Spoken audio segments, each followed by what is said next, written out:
Hi guys, welcome back. I am Vivek Singhal from tradingwithvivek.com। और आज मैं बात करने वाला हूं वोडाफोन आइडिया के बारे में, वोडाफोन आइडिया लिमिटेड, क्योंकि इस पर्टिकुलर कंपनी के बारे में काफी व्यूअर्स और मेरे जानने वाले लोग काफी पूछते हैं। मेरे मन में भी बहुत बार ये बात आती है कि क्योंकि इसके बारे में ना ये चर्चा में बहुत ज्यादा बना हुआ है वोडाफोन आइडिया लिमिटेड की ये मल्टीबैगर बनेगा, यहाँ से रिवाइव हो जाएगा, ये एक छोटा शेयर है और इस छोटे शेयर में दम बहुत है, क्योंकि ये पिछले कुछ टाइम में 2-2.5 रुपए से उठकर और ये 10-12 रुपए तक पहुंच गया है। अभी 8 रुपए 70 पैसे पर ये ट्रेड कर रहा है। तो इसके बारे में मेरा व्यू क्या है, मैं इसके बारे में आपको बताने वाला हूं। ज्यादा टाइम नहीं लगेगा, लेकिन आगे बढ़ने से पहले दो चीजें हैं कि ये मेरी रिकमेंडेशन नहीं है, तो अपना ड्यू डिलिजेंस जरूर कर लेना। और सेकंड पॉइंट, अगर आपने सब्सक्राइब नहीं किया है चैनल को तो सब्सक्राइब कर लेना, क्योंकि मैं इस तरह की वीडियोस लेकर आता रहता हूं ऑलमोस्ट एवरी डे। तो वोडाफोन आइडिया को लेकर देखो, सबसे पहले तो हम इसके बिजनेस की बात करते हैं। तो बिजनेस का सबको पता है कि ये एक टेलीकॉम कंपनी है और इंडिया में 3 ही टेलीकॉम कंपनी बची हैं, बाकी सारी खत्म हो गई हैं ऑलमोस्ट, जो एंड यूजर्स को कैटर करती हैं। सबसे पहले मींस अब सबसे पहले उसी का नाम आता है जो सबसे पहले नहीं थी, रिलायंस जियो, सेकंड भारती एयरटेल और तीसरी वोडाफोन आइडिया। तो वोडाफोन आइडिया के बिजनेस के बारे में सबको पता है, लेकिन एक चीज जो जियो और एयरटेल के पास है इसके पास नहीं है, और अगर होगी तो मैंने कहीं देखी नहीं है, वो है ब्रॉडबैंड इंटरनेट लीज लाइन। तो मैंने कभी भी किसी के भी घर में आज तक वोडाफोन आइडिया का लीज लाइन लगा हुआ नहीं देखा है। और आने वाले टाइम में ये बिजनेस जो टेलीकॉम का है उसमें वोडाफोन मींस ब्रॉडबैंड इंटरनेट का एक बहुत बड़ा पार्ट है, जो घरों में एयरटेल का देखने को मिलता है और आने वाले टाइम में रिलायंस जियो का भी देखने को मिलेगा। लेकिन अभी तक वोडाफोन आइडिया का कोई इसमें कोई सर्विस नहीं है, किसी के घर में भी मैंने इसको नहीं देखा है। तो एक बहुत ही बड़ा सेगमेंट ये लोग मिस कर रहे हैं। आने वाले टाइम में कैसे इस चीज को ये कैप्चर करेंगे कहना बहुत मुश्किल है, लेकिन अभी तक तो नहीं है। तो बिजनेस की बात ये होगी, मैं इसमें वीडियो के एंड में आपको एक बहुत ही अच्छी बात बताऊंगा, तो 2 मिनट पूरा वीडियो को सुन लेना। और लास्ट वाला जो मेरा पॉइंट रहेगा ना, वो आपके लिए डिसीजन मेकिंग होगा एक्चुअल में, और मेरा मन क्या है इस चीज को लेकर वो वहां से रिफ्लेक्ट करेगा। अब बात करते हैं एक बार इसके फाइनेंशियल्स पे। तो फाइनेंशियल्स की बात करें तो ये 25,000 करोड़ की कंपनी है, और ऊपर से इतना टूटने के बाद भी 25,000 करोड़ की कंपनी बची है।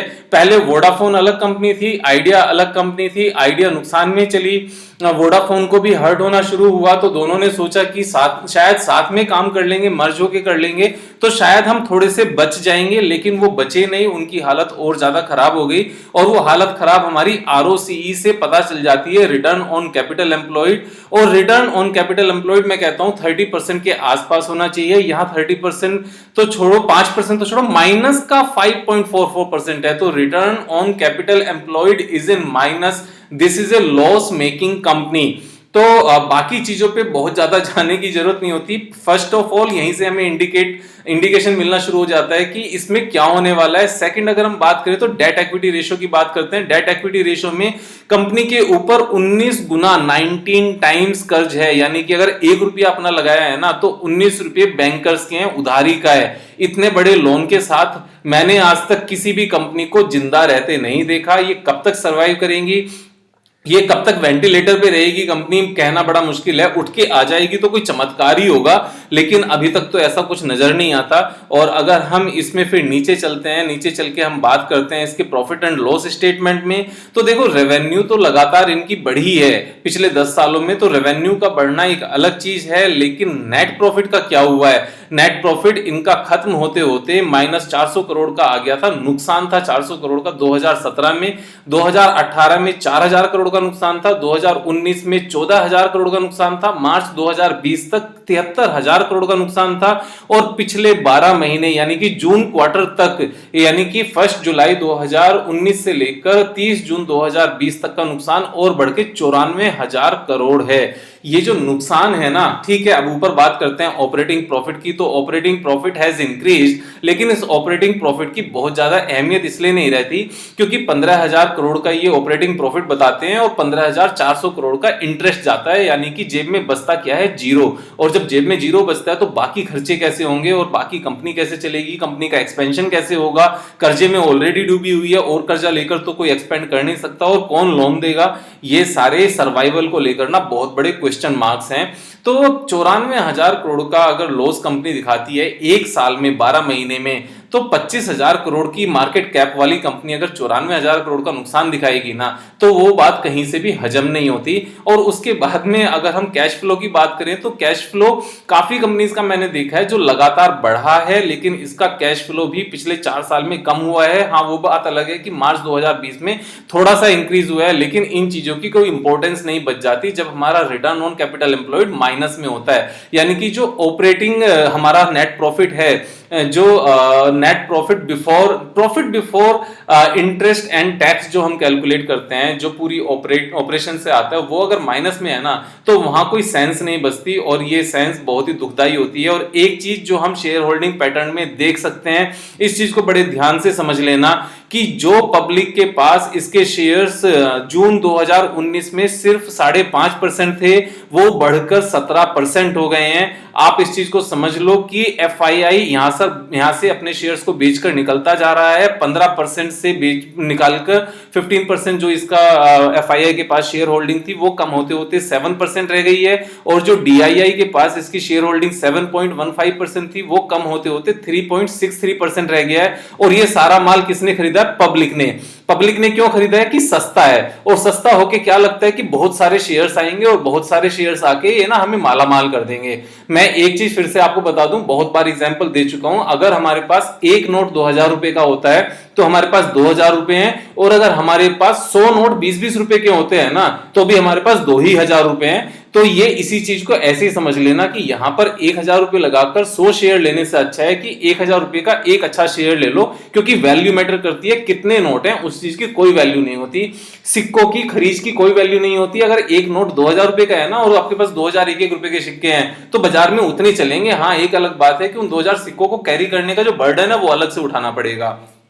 तो ये तो एक फाइनेंशियल्स की बात होगी। फाइनेंशियल्स पैथेटिक है, कंपनी मतलब पब्लिक के पास जाती जा रही है, और पब्लिक के पास जब कोई कंपनी जाती है ना शेयर होल्डिंग पैटर्न में, तो उसका बाद में हर्ष क्या होता है, आप पुराना रिकॉर्ड उठा के देख लेना, पता चल जाएगा। टेक्निकल्स की बात करें तो टेक्निकल्स तो देखो इसके इस तरह के हैं ही कि कंपनी 118 रुपए के आसपास थी। अगर हम मार्च 2015 की बात करें, मैंने वीकली चार्ट ओपन किया हुआ है तो एक कैंडल वीकली है, तो यहां से 121 से नीचे जाते जाते ये यहां पर 3 रुपए तक पहुंची, 2.5 रुपए तक भी पहुंची कंपनी का प्राइस, और वहां से ये ऊपर 12 रुपए आते हुए वापस 8 रुपए 70 पैसे रह गया है। तो ये 8 रुपए 70 पैसे में ये सोच के खरीद मत लेना 8,000 रुपए लगा के कि 1,000 शेयर आ जाएंगे, ये पैसे जीरो होने का डर है। ये मेरी राय है, अपना ड्यू डिलिजेंस कर लेना।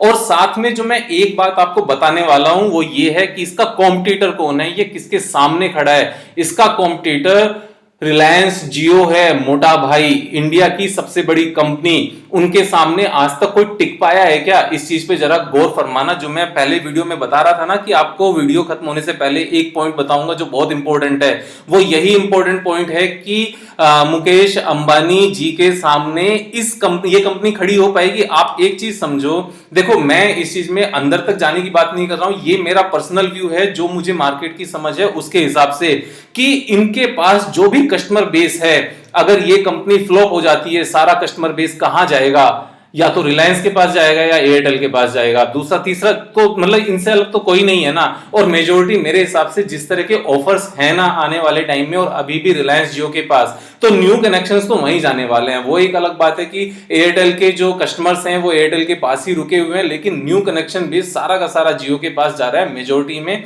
देखो डेटाबेस अलग चीज है, अब जो ये इसके इंटरनेट के फाइबर प्लान्स आएंगे ना, जितने भी आएंगे उनमें सब कुछ तो साथ में कॉम्बो पैक बन के आएगा। तो वो सब चीजों को ध्यान में रखते हुए फाइनली मैं एक चीज कहना चाहता हूं कि रिलायंस जियो के सामने इनको खड़े हो पाना और इस बैलेंस शीट के साथ 94,000 करोड़ के एक साल के नुकसान के बाद और इस तरह की पैथेटिक सिचुएशन के बाद तो मैं तो एक ही चीज कहता हूं कि अपने पैसों के साथ खिलवाड़ करने की कोई जरूरत नहीं है। इन पैसों से कुछ अच्छी चीज खरीद लें तो ज्यादा अच्छा है, बहुत अच्छी चीज खरीद लें तो और अच्छा है। ऐसा सोचना बिल्कुल बेकार होता है कि यार ठीक है 10,000 रुपए लगा के देख लेंगे, 10 गुने हो गए तो हो गए, नहीं तो नहीं हुए।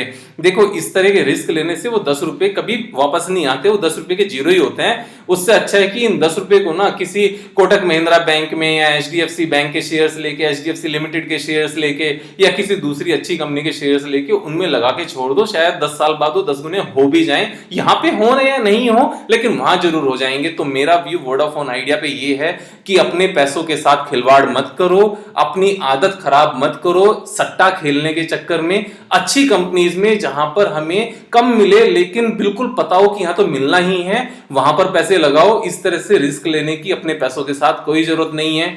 तो मेरा मानना यही है कि मैं तो इससे दूर रह रहा हूं, आप मेरी बात को समझ लेना, सारे एस्पेक्ट समझ लेना, मैंने अच्छे से समझा दिए हैं। बाकी आपकी मर्जी है दोस्तों, मैं आपको रोक नहीं सकता लेकिन आपको सिर्फ रास्ता दिखा सकता हूं कि पैसे कमाना अगर मार्केट में है तो अच्छी कंपनीज को परचेज करो।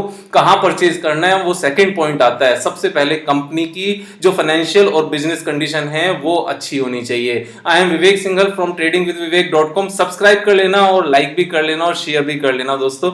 दोबारा से फिर मिलते रहेंगे नई वीडियो में। Thank you so much.